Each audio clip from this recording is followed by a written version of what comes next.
When it comes to the glute bridge machine, there are a lot of different machines. As far as different setup goes, this one's probably my favorite because it holds your back in place throughout the movement, avoiding all spinal flexion or extension. But what we still want to avoid is over thrusting throughout the top. We don't need to get to that point. We just want to get to where we're neutral at the top of the movement. And with the glute bridge, we're looking for a smaller range of motion. So we're not going to be dropping all of the way down. Instead, we're going to have a bit abbreviated of a motion. We're looking to get about only half of the way down compared to where we would go with a hip thrust where we drop all the way down. Now, obviously, there's a lot of different glute machines. So here's a different setup. This machine, I'm able to change the platform for my feet to fit my body's dimensions, which can be nice, but it doesn't have the full back support, which you'll see in a second. So you do have to be more mindful to make sure that your back moves as one. The shoulders to the hips, staying in a nice firm plank-like position, pivoting from right underneath the shoulders with an engaged core. Now again, we do want to watch the range of motion. We're not trying to get all the way down like I'm showing here. Instead, we want to get all the way through, not overextending though at the top, and then just dropping slightly a smaller range of motion here, making sure that you're keeping that tension on the glutes throughout the entire movement.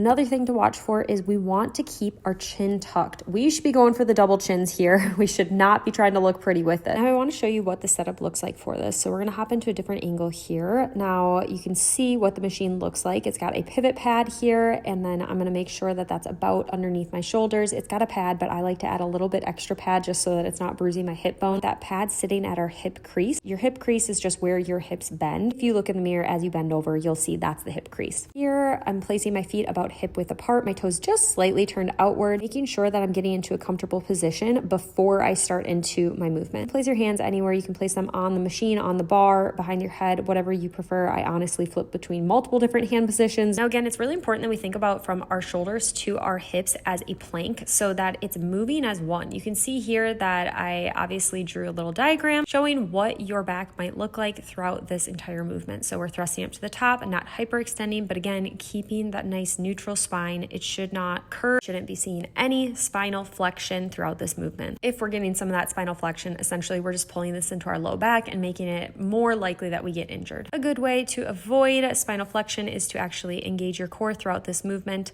and to keep your chin nice and tucked. Again, you can see that we are leaning into double chin central here. I'm not trying to look good, neither should you. Finally, the nice thing about the machine setup is it makes it extremely safe to fail from. Don't be afraid to fail out on movements like this because it's very safe. Once you're done, you just unclip and jump on out.